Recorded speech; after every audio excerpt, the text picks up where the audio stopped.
The Torah begins with the word Bereshis. The first letter of the Torah is the Hebrew letter Beis. If you take a look in the Zohar and many other works, they make it clear to you that the Torah begins with the letter Beis because God used the letter Beis to create the world. That was His vessel, that was His tool that God used to create the world, was the letter Beis. And again, there's an awful lot to be said about that. Some of you were here a few months ago when I gave a lengthy series of classes explaining the symbolism of the letter Beis in that context. But there's a problem. And that is that the Talmud says that God created the world with the letter Hey. So on the one hand, if you open up a Chumash, you open up the Torah, the first letter there is Beis of Bereshis. It would seem that God indeed created the world with the letter Beis.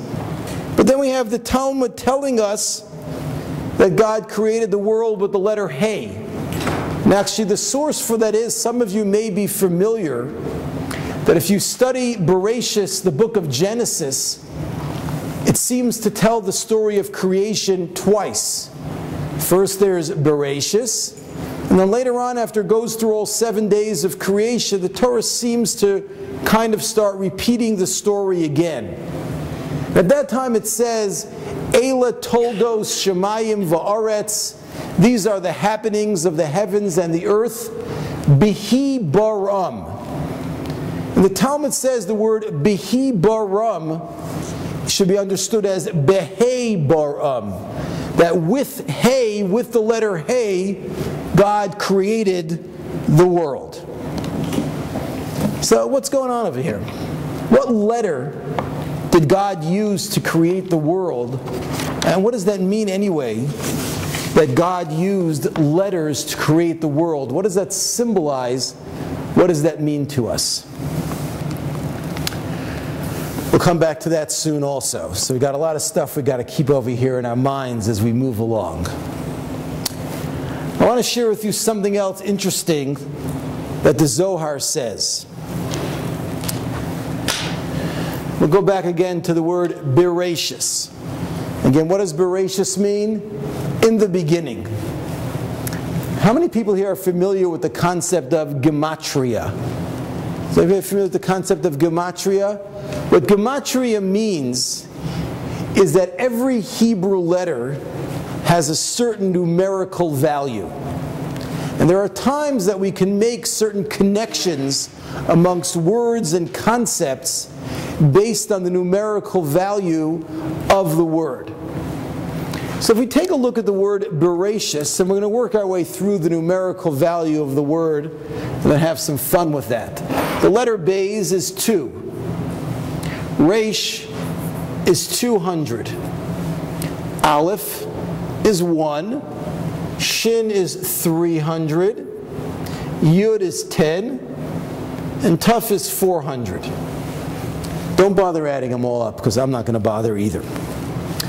The Zohar says, take a look at what the Zohar calls the mispar katan of the gematria. What mispar katan means is that sometimes when we want to do these gematria, these number things, we drop all the tens and just look at each and every number as a digit rather than as a factor of 10. Now you're laughing already. Why are you laughing? Just curious how you can arbitrarily... Ah, thank you. So David's got a question. Well, how in the world can you arbitrarily decide that at this point in time we're going to drop the tens? Good. I'm glad you were laughing. We're going to deal with your question. But if we drop the tens and then just look at each number as a digit, so we've got, instead of 400, we're going to look at this as 4. So we've got 4 plus 1 is 5, plus 3 is 8, plus 1 is 9, plus 2 is 11, plus 2 is 13. So if we take this mispar katan, this gematria of Bereshis, but stripped of all the tens and hundreds, it's going to add up to 13. Now, by the way, in Jewish thought, there's no bad luck with the number 13. And then the Zohar says as follows. The Zohar says that the number 13 is the same gematria as the word ahava. What does ahava mean? Love. And the Zohar says as follows. The Zohar said that God created the world out of love.